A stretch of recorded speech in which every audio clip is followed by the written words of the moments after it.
ڕاگەیاندنی هاوبەشی حیزبی کۆمۆنیستی ئێران و ڕێکخراوی کرێکارانی شۆڕژگەڕ ئێران ڕاهی کاریگەر لە ژێرناوی وەرزی نوێی شۆڕشی ژینە. مانگرتنی سەرتاسەری و سەرکەوتوانەی خەڵکی کوردستان هاوکات لەگەڵ نافەرمانی جەماوەری ژنان بزوتنەوەی داواکاری تەوەر و ئازادی خوازانە لە سەرتاسەری ئێران.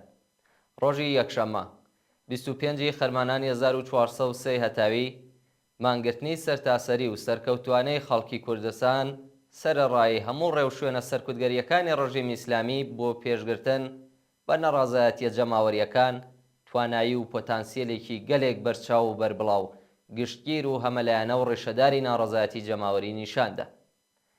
کۆماری ئیسلامی بە دەست بەسەرکردنی بەربڵاو لە کوردستان و سەرتاسەری ئێران بە میلیتاریزەکردنی شارەکانی کوردستان و چڕکردنەوەی گوشارەکان بۆ سەر بنەماڵی دادخوازان، زیادکردنی گوشارەکان لەسەر زیندانیانی سیاسی و بەتایبەتی ژنانی زیندانی سیاسی خۆڕاگر و قارەمان و هەروەها بەکارهێنانی هەموو ئیمکاناتێکی دیپلۆماسی خۆی لە عێراق و هەرێمی کوردستان هەوڵیدا کە لە دووهەمین ساڵیادی شۆڕشی ژن ژیان ئازادیدا ڕێگری لە بەڕێوەچوونی مانگرتنی گشتی لە کوردستان بکات.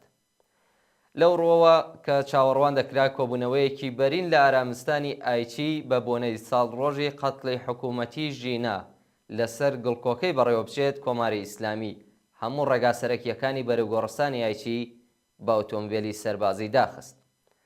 کارگەیشتە واستەی کە دەریچەکانی بەنداوی چراغ وەیسی کردەوە بۆ ئەوەی ڕێگا لاوەکیەکان بەرەو ئەم ئارامستانە بە تەواوی ببەسترێت. هەر لەو پەیوەندیەدا بنەماڵەی ژینیان خستە ژێر چاوەدێری و نەیان هێشت لە ماڵ بچنە دەرەوە. مانگرتنی گشتی و سیاسی خەڵکی کوردستان وەڵامێکی شایستە بوو بۆ هەموو ئەو ڕێکارانە. ئەم مانگرتنە نیشانیدا کە چۆن هێزە سەرکوتگەرەکان لە ئیرادەی یەکگرتوانەی جەماوەردا لاواز و بێدەسەڵات دەبن. ئەم مانگرتنە هەڵگری پەیامێکی سیاسی ڕوون بوو، ئەویش ئەوە بوو کە شۆڕشی ژینە هەروە بەردەوامە. ئێمە پیرۆزبایی ئەم سەرکەوتنە درێوشاوەیە ئاراستەی سەرجەم خەڵکی کوردستان و هەموو ئەو کەسانە دەکەین کە بە هەر شێوازێکی ممکن و کاریگەر پشتیوانی ئەم مانگرتنەیان کرد. چاوخشانێک بەسەر شەپۆلە خرۆشاوەکانی ئاخێزی شۆڕژگێڕانەی خەڵکی ئێران، قۆڵایی و بەربڵاوی و بەردەوامی ئاخێزی شۆڕژگێڕانەی سەرتاسەری خەڵکی ئێرانمان بۆ دەردەخات، ئاخێزێکی کە هیچ نیازی پاشەکشە و ڕاوەستانی نییە. ژنانی بوێر و لاوی وڵات بە شۆڕشی فەرهەنگیش کۆداری خۆیان و پرچی پەرێشانیان ئاڵای دەسەڵاتی کۆماری ئیسلامیان توور هەڵدا و سیمای شارەکانیان گۆڕیوە و بوونەتە هۆی سەرسامی و هەڵخڕاندنی هەست و سۆزی بیر و ڕایگشتی جیهان.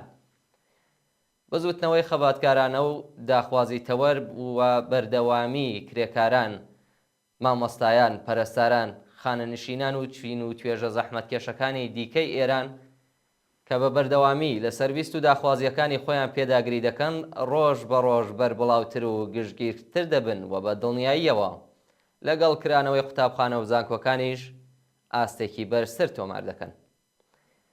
بزوتنەوەی دادخوازی بنەماڵەی گیانبەخت کردووان سەرەڕای گوشارە فاشیستیەکان بە هەموو هێزیانەوە لە پاڵ ئەم ئاخێزە شۆڕژگێڕیەدا ڕاوەستاون و خۆڕاگریەکی سەربەرزانەیان لە خۆیان نیشانداوە.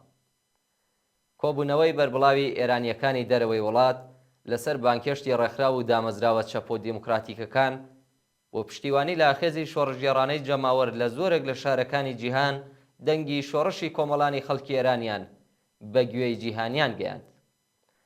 لەسەراوە بەستێنێک مانگرتنی سەرتاسەری و شکۆدار و سەرکەوتوانەی خەڵکی کوردستان و پێشڕەوی هەنگاو بە هەنگاو و بەردەوامی ئەو شۆڕشە مژدەبەخشی قوڵبوونەوەی ئاستی هاوپشتی و هاوخەباتی هەرچی زیاتری هەموو نەتەوەکانی ئێرانە. دەسەڵاتی ئیسلامی بە مەبەستی بەرپەرزانەوەی پێشڕەویەکانی شۆڕشی سەرتاسەری خەڵکی ئێران بێهودە هەوڵ دەدات تا بە پێکێنانی یەکگرتووی و لێک نزیک بوونەوەی نێوان کەسانی سەربەخۆیان لە ژێر سایی کابینەکەی پزیشکیاندا تۆوی هیوا لە دڵیاندا بچێن و ڕێگری بکەن لە پەیوەستبوونی بەشێک لە خەڵک بە ڕیزەکانی شۆڕشی جەماوەر و تەنانەت بەشێک لە ئۆپۆزیسیۆنی لیبراڵیش بەرەو هاوکاری لەگەڵ خۆیان ڕابکێشن.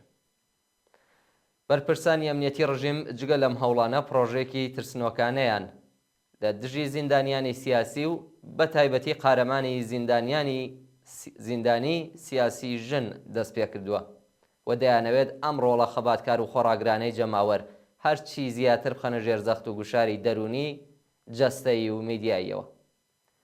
ئامانجی ئەمان لەو هەوڵانە بریتیە لە بێسەرکردنی ئەو بەزوتنەوەی کە ڕۆژ بە ڕۆژ بەرەو پێش هەنگاو دەنێت.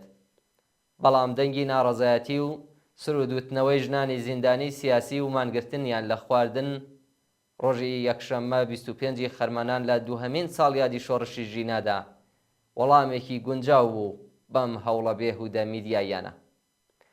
لە هەمان کاتدا سەرکەوتنی مانگرتنی یەک پارچەی خەڵکی کوردستان وەڵامێکی پراوپڕ بوو بە هەوڵەکانی ڕژێمی ئیسلامی بۆ چڕکردنەوەی گوشارەکان بۆ سەر حیزب و ڕێکخراوە کوردی ئێرانیەکانی نیشتەجێی هەرێمی کوردستان و بەڕوونی ئەوەی نیشاندا کە چاوگەی سەرەکی هێزی ئەوان ئەو پێگە و پشتیوانیە جەماوەریە بەرینەیە نەک شوێنی نیشتەجێبوون و ژمارەی چەک و تەقەمەنیان.